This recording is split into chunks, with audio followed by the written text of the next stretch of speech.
Welcome, boys and girls. Thought I'd talk to you a little bit today about something I've been thinking about.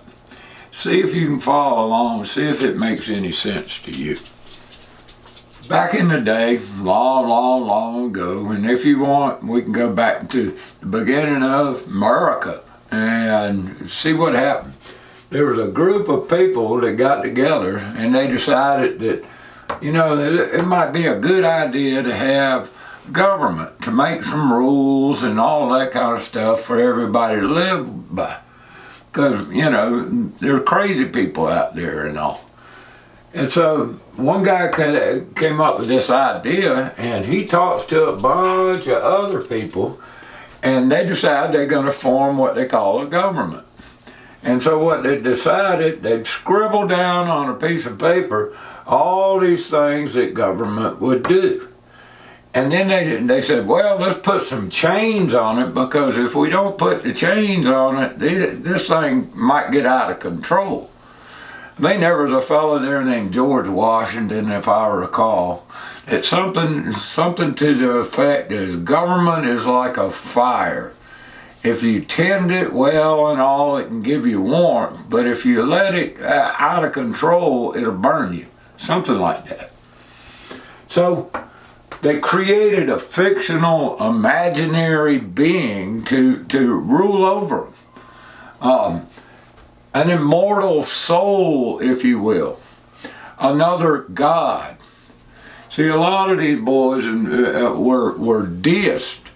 They believed in a creator and all, but they believed that he was kind of like a watchmaker. He'd make the watch and he'd give it to somebody and forget about it. And the watch, the guy had to tend to the watch himself, wind the watch and that kind of thing like that. So a lot of them thought, oh, God, he's over yonder. He done left here and he invented all this stuff and he just left us to it.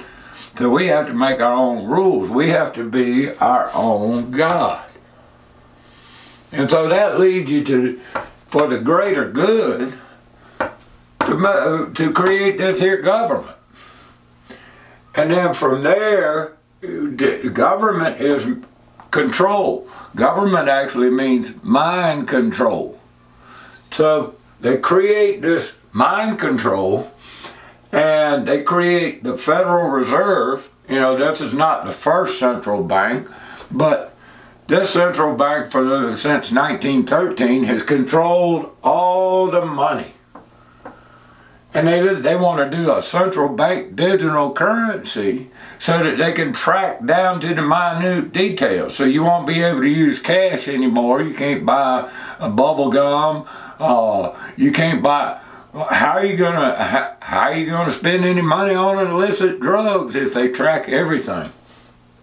And that leads you to the social credit system, where if you're not buying that, you can't buy these things, but you can buy those things. If you're fat, you can't buy hamburgers at McDonald's, but you can buy salad. Or if you're skinny and maybe you don't buy anything at all. So the government controls all that.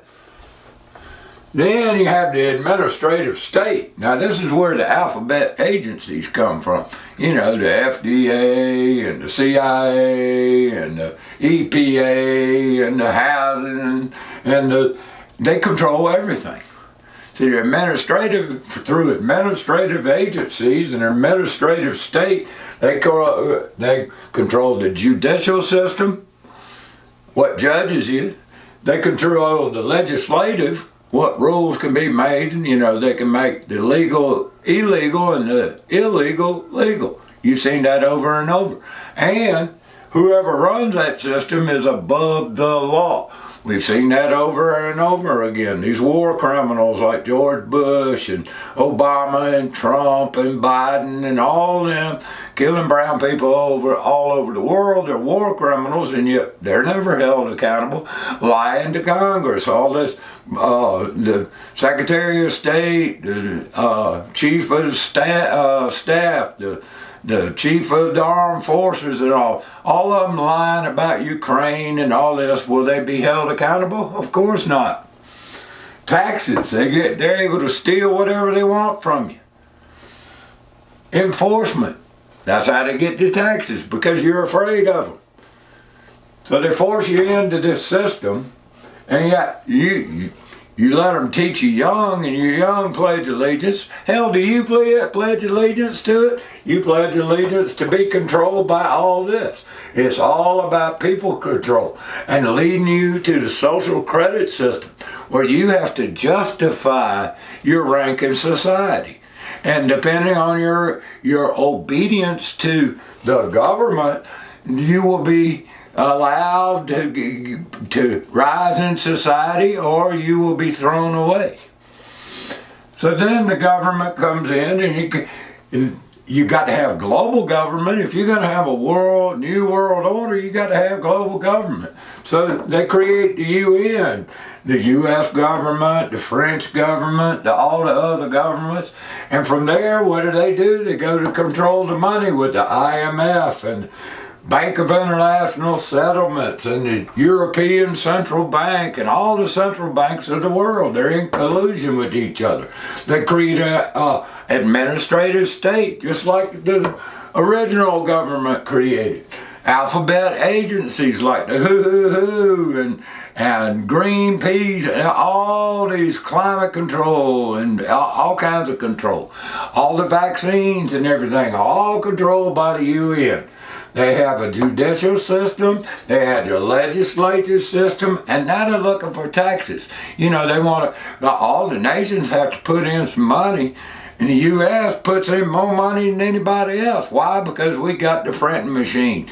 The Federal Reserve, who prints out money out of thin air, and me and you and your grandchildren, my grandchildren, and everybody else got to pay for it.